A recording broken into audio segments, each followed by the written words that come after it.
Yeah yesterday night WhatsApp లో message చేశారు కదా, ఆన్లైన్ బిజినెస్ ఇంట్రెస్ట్ ఉంది అని. యా గుర్తొచ్చిందా? దాని రిగార్డింగ్ కాల్ చేశాను. ప్రెసెంట్ కంఫర్టబుల్ 5 minutes కాల్ మాట్లాడడానికి. చెప్పండి. సో అయితే యూట్యూబ్ లో చూసి నాకు మెసేజ్ చేసావు. యా ఆన్లైన్ బిజినెస్ పరంగా. సో ఒకసారి నీ గురించి చెప్పాలి లలిత్. ప్రెసెంట్ నువ్వేం చేస్తూ ఉంటావు, ఎక్కడ ఉంటావు? ప్రెసెంట్ నేను ఏపీలో ఉన్నాను. Okay. Student or working? Work చేస్తున్నాను. ఓకే, ఆల్రెడీ వర్క్ చేస్తూ ఉన్నా, అంటే ఆల్రెడీ జాబ్ లో వర్క్ చేస్తూ ఉన్నావు కదా. సో మరి ఆన్లైన్ బిజినెస్ ఎందుకు చేయాలనుకుంటున్నావు? జాబ్ అని నార్మల్ బిజినెస్ అనేది ఎప్పటి నుంచి చేద్దామని చెప్పడం ఉంది, అందుకని చెప్పేసి. Okay okay. సో ఏమైనా మీటింగ్స్ ఏమైనా అలా అటెండ్ అయ్యావా ఆన్లైన్ లో? బిజీ గురుకులు యా బిజ్ గురుకుల్. అందులో ఎక్స్పీరియన్స్ ఎలా అయింది? మార్కెటింగ్ చేసుకుంటూ ఉండాలి. ఆ ప్రొడక్ట్స్ కూడా కొంచెం ఫేక్ గానే ఉండే అప్పట్లో. Okay okay okay.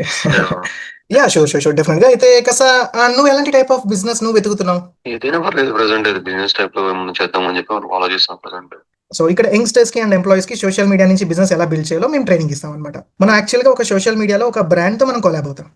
బ్రాండ్ తో కొలాబ్ అయ్యి ఆ బ్రాండ్ కి మనం రెవెన్యూ జనరేట్ చేస్తూ మనం ప్రాఫిట్స్ ఏం చేస్తాం ఇక్కడ. అండ్ వర్క్ పరంగా అంటే 5 domains లో మనం వర్క్ చేయాల్సి వస్తుంది. ఈ బ్యాచెస్ లో నీకు టోటల్ 3 days నువ్వు టైం ఇవ్వాల్సి వస్తుంది. డైలీ 1 hour బిఫోర్, అంటే నువ్వు డైరెక్ట్ గా బిజినెస్ స్టార్ట్ చేసే దానికన్నా ముందు కాస్త బిజినెస్ ఏంటి, అసలు ఇది నీకు సెట్ అవుతుందా లేదా, ప్రాపర్ గా నువ్వు 3 days అర్థం చేసుకొని నువ్వు స్టార్ట్ చేసావు అనుకో, నీకు బెనిఫిట్ ఉంటుంది. ఓకే, బిజీ ఉన్నావా?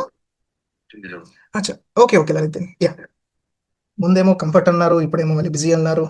ఓకే, రియల్ గా బిజీ ఉండొచ్చేమో. నెక్స్ట్ కాల్ చేస్తే ఓకే, లేదంటే మళ్ళీ టుమారో మనం ఫ్రీ అయినప్పుడు మళ్ళీ కాల్ చేయడం. So okay, this is another call. మళ్ళీ కలుద్దాం.